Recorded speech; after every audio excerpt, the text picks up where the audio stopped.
E aí, moçada, classe de coração de Jesus, tudo tranquilo? Espero que sim. Mais uma vez com vocês, professor Samuel, e hoje vamos entrar no capítulo 10 que trata sobre o DNA. Antes de falarmos sobre o DNA, é bom lembrar que tanto ele quanto o RNA, que nós vamos ver também nessa aula, na realidade, nas próximas duas aulas, essa e a outra. Por que eu dividi? Gente, é um conteúdo bem extenso, esse capítulo 10 é um conteúdo bem extenso e bem interessante.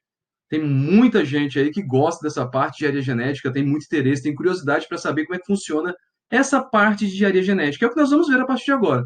Nós falamos de toda a parte da genética, agora a gente vai retomar um conteúdo que nós começamos a ver lá no ano passado, quando nós tratamos de biomoléculas, né? Quando nós tratamos de moléculas orgânicas, carboidratos, proteínas, lipídios, vitaminas e ácidos nucleicos, que é o tema dessas aulas. E a partir de agora nós vamos entrar na parte da engenharia genética propriamente dita. Mas para nós entendermos a engenharia genética, a gente precisa entender como é que funciona a questão do DNA e o RNA, quais são as funções dessas duas estruturas. Olha só, os ácidos nucleicos, DNA e RNA, eles são moléculas que contêm as informações dos organismos. Se eu estou aqui falando com vocês é porque eu sou um conjunto de ácidos nucleicos. Eu tenho o meu DNA, que é responsável por armazenar as minhas informações genéticas, é ele quem vai determinar junto com o ambiente as minhas características, e o meu DNA também, ele comanda a produção de RNA a partir das minhas necessidades. Por quê? Quando é que o DNA produz RNA? Quando o meu corpo precisa de algum tipo de proteína. E os ácidos nucleicos, os dois, eles são formados por nucleotídeos, é a unidade básica de um ácido nucleico. Existem dois tipos, que nem eu havia dito. Né? O DNA, que chama ácido desoxirribonucleico, com duas sequências, ou seja, aquela famosa fita dupla hélice, e o ácido ribonucleico, o RNA, que é uma fita simples. Essa é a primeira diferença entre eles. Lógico que a função também é totalmente diferente. O DNA, ele é o cara que carrega toda a informação, é o cara que demonstra, é o cara que determina o que vai ser, é o cara que produz o RNA. Então não existe, na maioria dos organismos, um RNA sem DNA. Beleza? E aí, o que acontece? Todo e qualquer nucleotídeo tem três porções. Um grupamento fosfato, uma pentose, se for RNA é a ribose, e se for o DNA é a desoxirribose, e uma base nitrogenada que podem ser de cinco tipos: A, T, C, G ou U. O que significa? Lembram? Adenina, timina, citosina, guanina ou uracila. O DNA tem as suas e o RNA tem as suas, e agora nós vamos ver isso. Antes de falar sobre essas bases, convém lembrar só um pouquinho o conceito de monossacarídeo. O monossacarídeo é um carboidrato simples. Existem trioses, tetroses, pentoses, hexoses. A mais famosa é a hexose e glicose. C6H12O6. E aí, o que acontece? Nós temos a pentose. A pentose é C5H10O5. Só que a pentose, olha a diferença de uma para outra. A ribose você escreve desta forma, C5H10O5. Só que o DNA é uma desoxirribose, ou seja, perdeu o óxido da ribose. Ou seja, você tira um oxigênio da ribose. E então você fica como? C5H10O4, lembra? A pentose é C5H10O5. Só que o DNA, ele tem um açúcar que perdeu um oxigênio, então fica C5H10O4. Fechou? E aí o que acontece? Nós temos dois grupamentos de bases nitrogenadas. As púricas, que se ligam com as pirimídicas. O que é isso, professor? Púrica e pirimídica? Gente, tem a ver com a estrutura da molécula de cada uma delas. Tem a ver com o tipo, a posição do anel carbônico ali na estrutura molecular. Então, as púricas são adenina e guanina, e as pirimídicas, citosina, timina e uracila. E elas se ligam através das famosas pontes ou ligações de hidrogênio. E aí, esta imagem mostra o quê? A segunda diferença que eu tenho entre os dois tipos de ácidos nucleicos. A primeira eu falei da função, lembra? O DNA, características, e o RNA, produção de proteínas. O DNA é uma fita dupla, e o que eu encontro nele? Citosina que se liga com guanina e adenina que se liga com timina. Do outro lado, você tem o RNA, uma fita simples. E aí ele tem quem? Citosina, guanina, adenina e uracila. Percebam que o RNA, ele tem uma base que é específica dele, que é a uracila. E o DNA tem uma base específica dele, que é o quê? A timina. Ok, gente? Fechou? Olha o formato das moléculas. Se você pegar citosina, uracila e timina, eles têm o mesmo padrão molecular, ou seja, são bases pirimídicas. Agora, guanina e adenina têm os seus padrões bem semelhantes, ou seja, porque elas são bases chamadas de púricas. E elas fazem essa ligação entre elas a partir de ligações de hidrogênio. Mais uma imagem que mostra essa diferença, então, agora.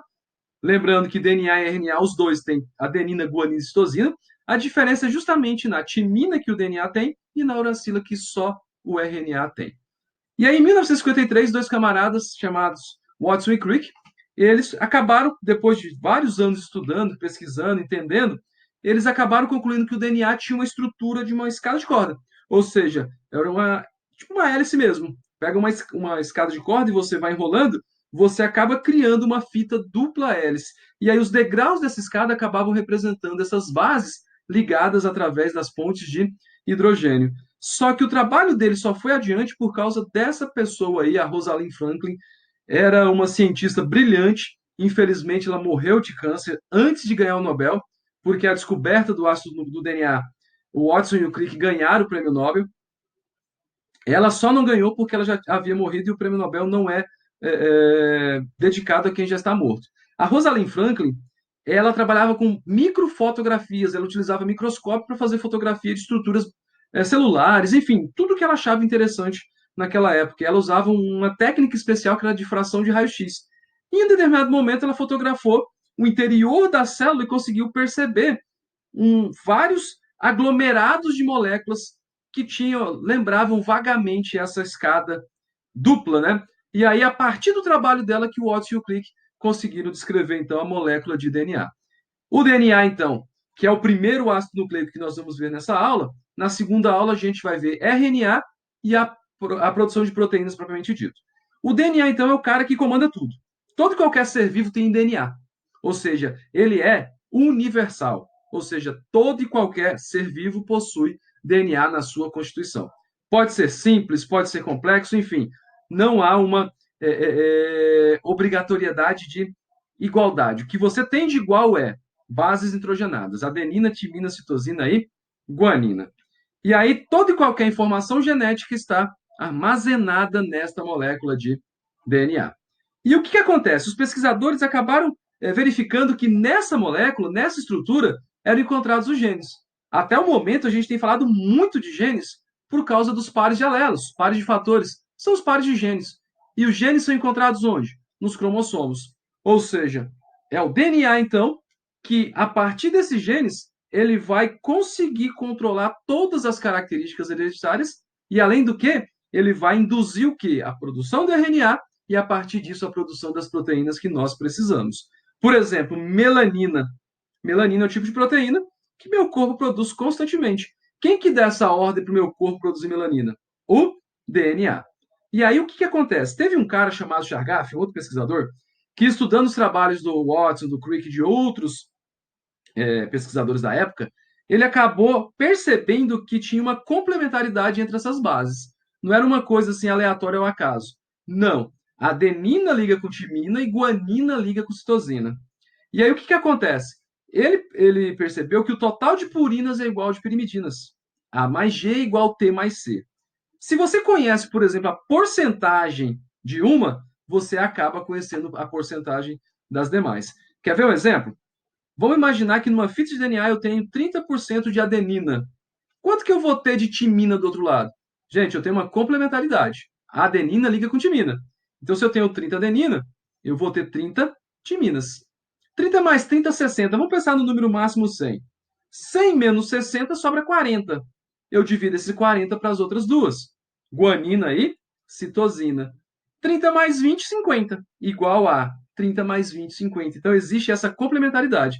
Lembre-se disso que nós vamos resolver um exercício no final da aula que diz respeito a essa regra de Chargaff. Né? Conforme eu havia dito, se você conhece a porcentagem de uma base, todas as demais podem ser determinadas. A união entre elas é feita através de pontes de hidrogênio. A adenina e timina tem duas e citosina e guanina tem três. E essa imagem mostra isso. Olha só a estrutura, então, da purina, né, tem dois anéis ali, e a pirimidina só tem um anel. E aí eu tenho duas ligações de hidrogênio entre elas. Agora, citosina com guanina, três ligações. E aí, o que que acontece? A cadeia, ela sempre vai se apresentar com os nucleotídeos dispostos de forma linear. Porque o DNA ele veio do RNA. A maioria dos biólogos evolutivos defende a ideia que o RNA veio primeiro, até porque a proteína veio primeiro. Então, a partir de um RNA, em algum momento o RNA duplicou e ele não se separou, acabou se transformando no DNA e aí acabou surgindo então os seres vivos como nós conhecemos hoje. E aí o que que acontece? Uma cadeia, uma molécula de DNA se difere da outra pela ordem que os nucleotídeos, perdão, se dispõem. Então, se de um lado eu tenho AAA, do outro eu tenho o quê? TTT. Se de um lado eu tenho CCC, do outro eu tenho GGG. Lembra sempre dessa questão da complementaridade. Adenina com timina ou timina com adenina. Citosina com guanina ou guanina com citosina, galera. Não se esqueçam desta regra. Mais uma vez, só para demonstrarmos essa fita dupla. E aí até o desenho ali das bases. Adenina e guanina púricas, timina e citosina pirimídicas. Veja a estrutura das moléculas para entender melhor isso aí. E aí, o que que acontece? A desoxirribose, então, que é exclusiva do DNA, e aqui embaixo na figura tem os dois nomes, ribose é do RNA e desoxirribose é do DNA. Perceba a posição dos carbonos. Uma pentose tem 5 carbonos. Então, o que que acontece? Ao carbono 1, eu vou ter sempre ligado a base nitrogenada. E ao carbono 5, eu sempre vou ter o quê? Ligado o grupamento fosfato. Sempre nessa ordem. Carbono 1, liga-se à base carbono 5, liga-se ao grupamento fosfato. E essa imagem mostra isso para a gente. E é interessante o quê? Uma sequência, ela é diferente da outra. É como se uma estivesse indo de baixo, de cima para baixo, e a outra de baixo para cima. Elas são invertidas. Pega aqui, ó, essa cadeia do lado esquerdo. O que que eu tenho aqui, ó, né? O carbono 1 está para cima, ó. Então, o que eu tenho? Timina, guanina, timina, citosina, adenina e guanina. E aí eu tenho a questão da complementaridade. Timina liga com quem? Com adenina. Guanina com citosina. Timina com adenina. E assim sucessivamente. Então, se você perceber, essas duas cadeias pareadas, elas são invertidas. É por isso que elas são complementares. É que nem eu acabei de falar sobre isso. Uma extremidade é chamada de 5' por causa da posição do carbono e a outra 3' por causa da posição do carbono. Então, o que que eu tenho? Eu vou ter essa estrutura no DNA. Percebam que aqui do lado esquerdo, o que que eu tenho? Guanina, adenina e timina. E do lado direito, as suas bases complementares. Citosina, timina e adenina. Então, o que que acontece aí? Quantas ligações que nós temos? Caiu uma questão dessa, gente, você conta. 3 mais 2, 5 mais 2, 7. Tá?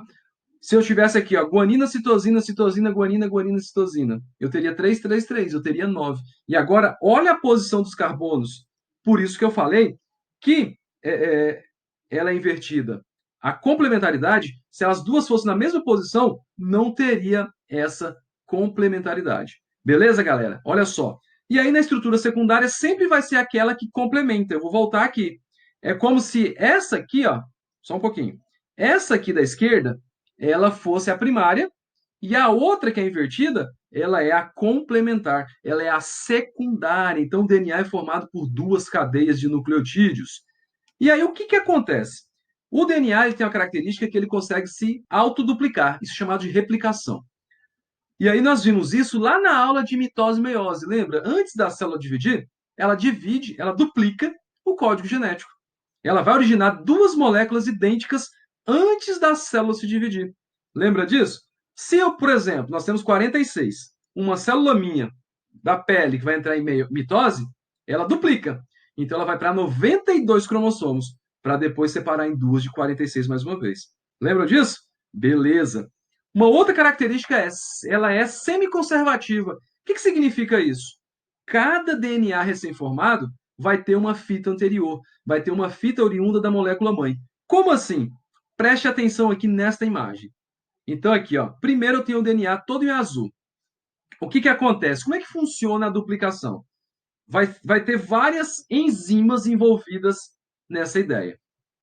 Eu vou ter uma enzima chamada de helicase. Helicase é o nome. Corta a hélice. É ela que vai desembaralhar essa hélice. Então, ela vai pegar essas duas fitas aqui em azul e vão separar. E aí, cada uma vai ter o quê? vai ser complementada com as suas bases respectivas, suas bases correspondentes.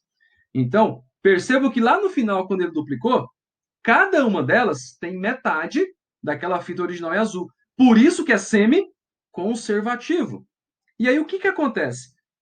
É o que nem eu falei, começa tudo com a helicase. A helicase, então, é uma enzima, é um grupo de enzimas que vão ajudar nessa duplicação do DNA. São elas que, entre aspas, cortam e desenrolam a dupla hélice. Depois disso, o que acontece? Eu vou ter a leitura por uma outra enzima que é a DNA polimerase. É só você perceber que eu tenho duas ali, ó. Ela está complementando onde? Ela complementa as duas fitas mãe ao mesmo tempo. Lembrando sempre na respectiva, no respectivo sentido. Percebam ali, ó, que uma está indo da esquerda para a direita e a outra está indo da direita para a esquerda. Então é sempre no sentido 5 para 3. Então as DNA polimerases ela tem uma ação. Elas sempre vão começar da posição 5 para 3. Professor, mas como é que eu vou lembrar disso? Galera, é só você lembrar da posição do carbono. Se lá, ó, faz o pentágonozinho, a pontinha para cima, ali você tem 5 para 3. A pontinha para baixo, você tem 3 para 5. Então é como se a duplicação fosse em uma de cima para baixo e da outra de baixo para cima, sempre nesse sentido de 5 para 3. Essa é a posição do carbono, não se esqueçam, tá? Mais uma vez para nós entendermos isso aí. É a helicase corta e a polimerase então que monta, que complementa. Então como que ela faz? Ela vai passando. Ela leu, opa, timina. O que ela vai ligar? Adenina. Ela leu citosina, citosina, citosina. O que ela vai ligar? Guanina, guanina, guanina. E assim ela então vai fazendo a complementaridade desse DNA. Fechou? Galera, para nós fecharmos essa aula de agora, vão lá na página 43, questão 2. Considere que um cientista esteja em laboratório tentando reproduzir in vitro a síntese de moléculas de DNA. Com base nos conhecimentos sobre o tema, assinale a alternativa que indica corretamente as moléculas imprescindíveis que ele deve utilizar para que possa atingir o seu objetivo. Letra A. 4 diferentes tipos de nucleotídeos, contendo as bases nitrogenadas: timina, citosina e guanina. Opa! A enzima DNA polimerase e o DNA propriamente dito. Fechou? Olha só, vamos fazer a última agora, questão 3, da página 44, a questão de sala. E aí eu quero que vocês façam os demais, gente. Cadê? Dúvida? Todo mundo sabe tudo de genética, de DNA? Estou esperando. Até agora, acho que eu respondi um aluno do segundo ano. Pô, galera, vocês estão pensando que estão de férias? Então, não, a gente está trabalhando. Vamos ralar então. Aguardo dúvidas de vocês. Os simulados começaram, então, ó, vamos estudar. Questão 3. Analisando-se o DNA de um animal, detectou-se que 40% de suas bases eram constituídas por adenina. Relacionando esse valor com o emparelhamento específico das bases, os valores encontrados para as outras são. Ele já te deu, lembra? Pensa na questão da complementaridade, adenina com timina, citosina com guanina. Se ele deu 40% de adenina, eu tenho 40% de timina. 40 mais 40, 80. Sobra quanto? Se eu estou falando de porcentagem? 100 menos 80, 20. Sobra 10% para citosina e 10% para guanina. Então a minha resposta correta é a letra D. Galera, por hoje é só. Até a próxima aula, onde nós falaremos de RNA e tradução de proteínas. Valeu!